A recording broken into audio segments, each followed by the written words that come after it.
Hey everyone, and welcome back to the online classes for geography of class 7th.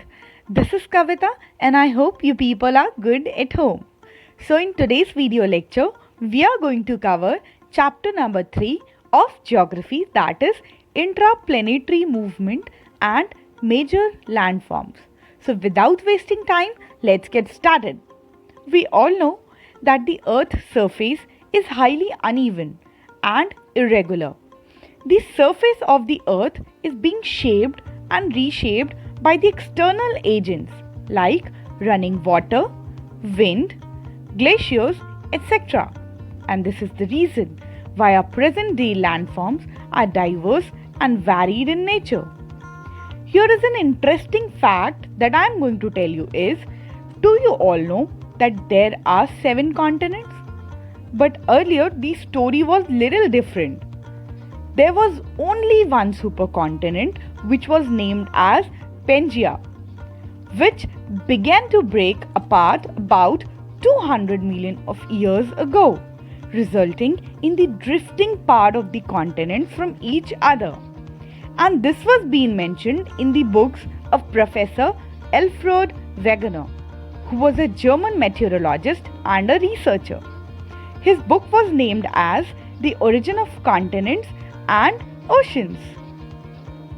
The scientific theory that deals with the large-scale motions of the lithosphere is known as the theory of plate tectonics. So, the lithosphere is broken into a number of plates known as lithospheric plates, and you will be amazed to know that these plates move around very slowly, just a few millimeters each year. And this happens because of the movement of molten magma inside the earth.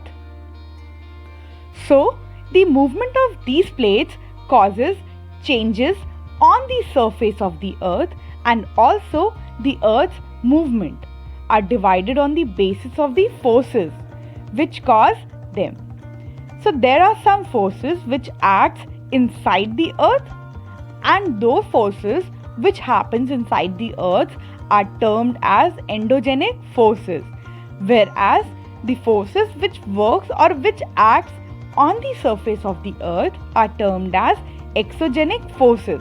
So is it clear that there are two forces named as endogenic forces and exogenic forces? Endogenic forces means whenever any activity took place inside the earth is endogenic, and whenever any activity takes place on the surface of the earth is known as exogenic force. So sometimes these endogenic forces produce sudden movements which results in earthquakes, volcanoes and landslides. So I hope this is clear to everyone here. So whenever these lithospheric plates move, the surface of the earth vibrates. The tectonic plates or the lithospheric plates, whenever move inside the earth, these causes the vibration on the earth, and this vibration can travel all around the earth. These vibrations are only known as earthquakes. So volcanic eruptions, landslides, faulting, etc. can also cause a reason of earthquake. The place in the crust where the movement start is also called a focus, means where the movement on this earth start or begin to start, or the vibration at the place where it is felt at the first of the moment, this place is known as the focus, and the place above the focus is called the epicenter. So vibration waves travel outwards from the epicenter as waves, and epicenter is the place which suffers maximum damage during the occurrence of the earthquake. So the study of earthquakes and its waves is known as seismology. And a seismometer or a seismograph is an instrument to measure and detect the vibrations produced by the earthquake. So basically it detect, the seismograph or seismometer detect, or it's an instrument to measure the vibrations produced by the earthquake. Now, let's learn about volcanoes. A volcano can be defined as a vent or opening in the Earth's crust allowing hot magma, volcanic ash, steam, rock, particles, and gases to escape from below the surface of the Earth. Volcanoes can also be classified as the following types, such as active volcanoes, dormant volcanoes, and extinct volcanoes. The volcanoes also serve as the useful minerals from the interior of the earth. The magma and the other material which comes out as lava help to increase in the fertility of soil. So the formation of mountains refers to the geological process that underlie the formation of mountains, and these processes are associated with the large scale movements of the earth's crust, that is tectonic plates. Now folding, faulting, volcanic activities, igneous intrusion and metamorphism can all be the part of a mountain building. Now, what are folding of mountains?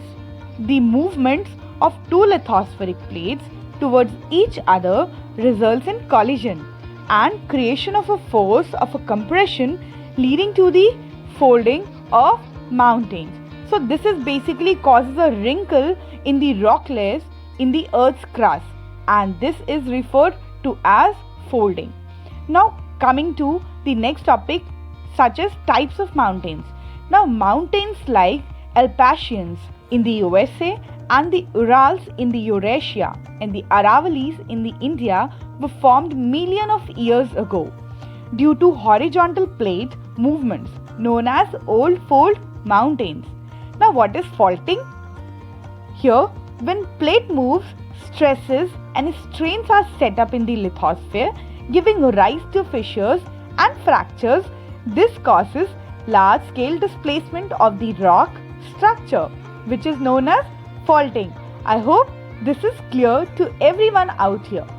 But before ending this chapter, I would like you all to have a look on the short summary video, which will make you more clear to help better understanding in this chapter. So just have a look to this video, this short clip, and keep studying. Take care.